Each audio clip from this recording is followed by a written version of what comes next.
మీరు చెప్పిన దానికి ఎలాబొరేట్‌గా sir in addition to what you spoke sir and ఏంటంటే ఎవాల్యుయేషన్‌తో పాటుగా translation that what you say ఈ మిస్టేక్స్ అనేటువంటివి ఏళ్ల తరబడి నుంచి కంటిన్యూ అవుతూనే ఉన్నాయి సార్.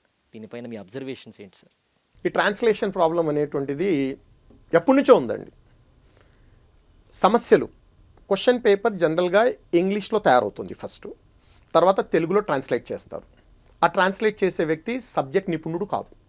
సబ్జెక్ట్ నిపుణులకు ఇవ్వాలంటే మీరు 150 బిట్లు 7-8 మందికి ఇవ్వాలి, ఎందుకంటే ఆ పేపర్లో 7-8 సబ్జెక్టులు ఉంటాయి.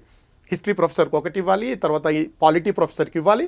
అప్పుడు ఎక్కడైనా కూడా లీక్ అయ్యే అవకాశం ఉంటుంది. కాబట్టి వాళ్ళు అఫీషియల్ ట్రాన్స్లేటర్స్ అంటే వాళ్ళు తెలుగు ఇంగ్లీష్లో మంచి నిష్ణాతులు వాళ్ళ చేతులు పెడతారు. అప్పుడు ఏమవుతుందంటే వాళ్ళు డిక్షనరీ పెట్టి ట్రాన్స్లేట్ చేస్తారు. దీన్ని ట్రూ ట్రాన్స్లేషన్ అంటాము.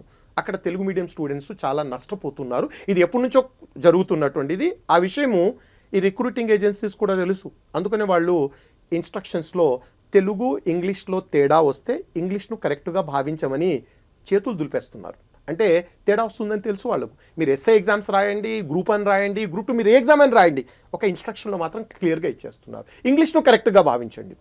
ఈ ట్రాన్స్లేషన్ ఎర్రర్స్లో మనకు ఉన్నటువంటి మెయిన్ సమస్యలు ఏంటంటే ట్రాన్స్లేషన్ ఎర్రర్స్లో ఒకటి ట్రూ ట్రాన్స్లేషన్ చేయడం. ట్రూ ట్రాన్స్లేషన్ అంటే పదాన్ని తీసుకొని డిక్షనరీ ప్రకారము వెళ్ళడము. ఇప్పుడు ఫర్ ఎగ్జాంపుల్ నేను చెబుతూ ఉంటాను, సివిల్ డిజోబీడియన్స్ మూమెంట్ గాంధీజీ గారు 1930లో స్టార్ట్ చేశారు.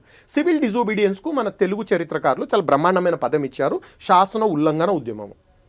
కానీ ఆ ట్రాన్స్లేటర్కు శాసన ఉల్లంఘనం తెలియదు. సివిల్ అంటే ఏంటి డిక్షనరీ చూస్తాడు, పౌర. డిజోబీడియన్స్ అంటే అవిధేయత, పౌర అవిధేయత ఉద్యమము. తెలుగు మీడియం వాడికి పౌర అవిధేయత ఉద్యమం గురించి ఎక్కడ తెలియదు. అక్కడ ఇంగ్లీష్ మీడియం వాడేమో సివిల్ డిజోబీడియన్స్కు కరెక్ట్గా వెళ్ళిపోతాడు, తెలుగు మీడియం వాడేమో పౌర విధేయత ఉద్యమం అంటే తెలియదు. దీన్ని ట్రూ ట్రాన్స్లేషన్. రెండోది నౌన్స్ను ట్రాన్స్లేట్ చేయడం. రూల్ ఏంటంటే ట్రాన్స్లేటర్కు noun should not be translated. నాకు గుర్తుంది ఒకసారి ఒక ఎగ్జాంపుల్, నేను ఎగ్జాంపుల్లో India's independence league, who founded India's independence league అని ఒక క్వశ్చన్ అడిగాడు.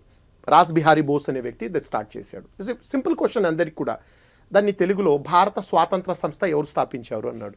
నేమ్ అది. ఆ నేమ్ను మీరు ట్రాన్స్లేట్ చేయకూడదు. ఇప్పుడు ఫర్ ఎగ్జాంపుల్ రామదాసు అండి, నౌన్ మీ పేరు రామదాసు, నౌన్ అది. సో మీ పేరు దాన్ని ఇంగ్లీష్లో నేను ట్రాన్స్లేట్ చేయాలంటే హిజ్ నేమ్ ఈజ్ రామదాసు అని చెప్పాలి, కానీ రామదాసును ట్రాన్స్లేట్ చేసి సర్వెంట్ ఆఫ్ రామ అని చేస్తే his name is servant of Rama, ఆక్వర్డ్గా ఉంటుంది.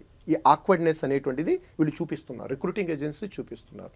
ఎక్కడ ట్రాన్స్లేట్ చేయాలో అక్కడ ట్రాన్స్లేట్ చేయరు. ట్రూ ట్రాన్స్లేషన్ ఒక సమస్య, నౌన్స్ను ట్రాన్స్లేట్ చేయడం ఇంకొక సమస్య.